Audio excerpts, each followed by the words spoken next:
morning. These are your Nassau Guardian highlights for Tuesday, January 27th, 2026. Brought to you by your Daily Bahamas headlines, especially for people on the go and those who are visually impaired. Please don't forget to like, share, and follow our Facebook, YouTube, and WhatsApp channels. The main story this morning focuses on the Public Hospitals Authority and the Bahamas Nurses Union, which are now at odds over a new overtime policy. The PHA says the policy, which requires overtime approvals at the highest level, does not breach any industrial agreement and was introduced because the authority has exhausted its overtime budget.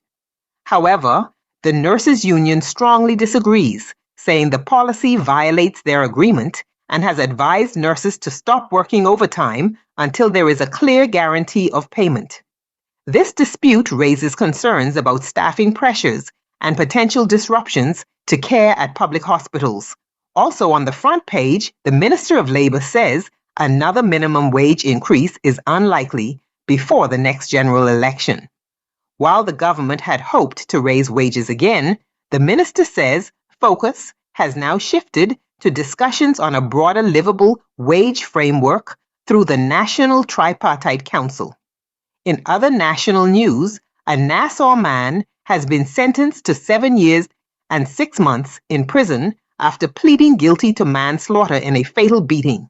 Meanwhile, Nassau Airport Development reports multiple flight cancellations and delays as a severe winter storm in the United States continues to affect air travel into and out of the Bahamas. Turning to social development, the government is exploring extending maternity leave and introducing paternity leave.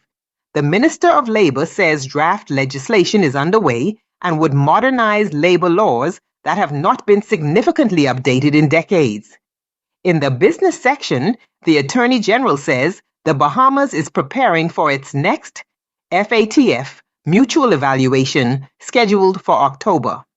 Officials are working to ensure the country meets international standards on anti-money laundering and counterterrorism financing, an assessment that is critical to protecting the Bahamas' financial reputation. Also in business, flight disruptions linked to U.S. weather continue to have a knock-on effect for tourism and airport operations.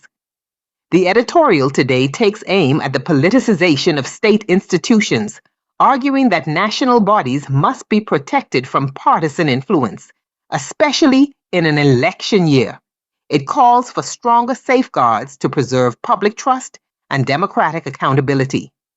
In letters to the editor, writers raise concerns about governance, foreign policy choices, and the long-term national interest, urging citizens to remain vigilant and engaged in public affairs. As we close, remember that an informed public is the foundation of a strong democracy.